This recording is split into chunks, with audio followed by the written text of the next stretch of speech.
สัมพุทโธภะคะวาพุทธังภะคะวันตังอะภิวาเทมิภาวะกะโตภะคะวะตาธัมโมธัมมังนัมมัสสามิอะระหะโตสัมมาสัมพุทธัสสะนะโมตัสสะ ตัมปิพุทธังสรณังกัจฉามิ ทุติยัมปิ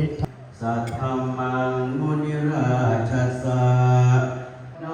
ภะคะวะโตสาวะสัพพะนิอัตถะปุริสปุถะราเอสัพพะคะวะโตสาวกสังโฆอาหุนายโยปา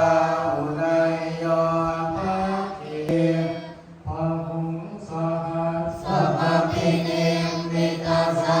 วุธันตะเตเมฆรังมุทิตาโกนัสสะเสนะมารังคานาทิสาภวันตุเตชยมังคลาตุเตชยมังคลานิเอนะติเนสารเตมะตันเตหิตวานะเนกวิวิธัมมังปริทิเตปะ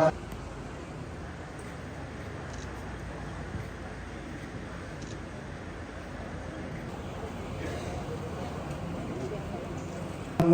ตัสสะภะคะวะโตอะระหะโตสัมมาสัมพุทธัสสะนะโมตัสสะธัมมาอะกุศลธัมมาอะพยากตาธัมมาสุขายวิปัสสนายสัมปันนาอุปาทินนุปาทานิยาธัมมาอนุปาทินานุปา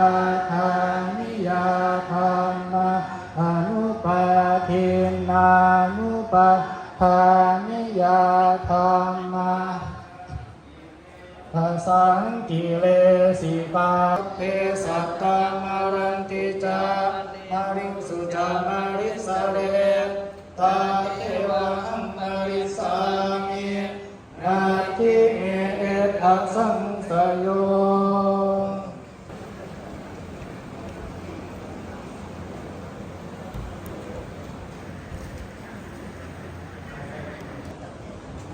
กับนิมนต์หลวงพ่อพระครูจารุปยติการเจ้าวัดวัดหนองขุนรอจะ Rumah Nabi Piku ia bawa saya awak ลูกบ้านลูกหลีที่วัดหน้องขุนของเรานะครับหลวงพ่อพระครูโสพลอาภากรวัดบ้านแขมด้วยนะครับวันนี้ท่านก็ได้นำผัดไทยนะครับมาถวายด้วยนะครับปุราปาริปุเรนติสาคลังเทวะเนวะอิโตทินังเปตานังอุปกัปปติอิจิตังปฏิตังตุมหังคิปะเมวะสมิจจตุโส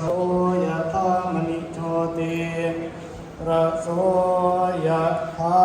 วันตรายโยสุขีทีพายุโกภาวะสัพพิติโย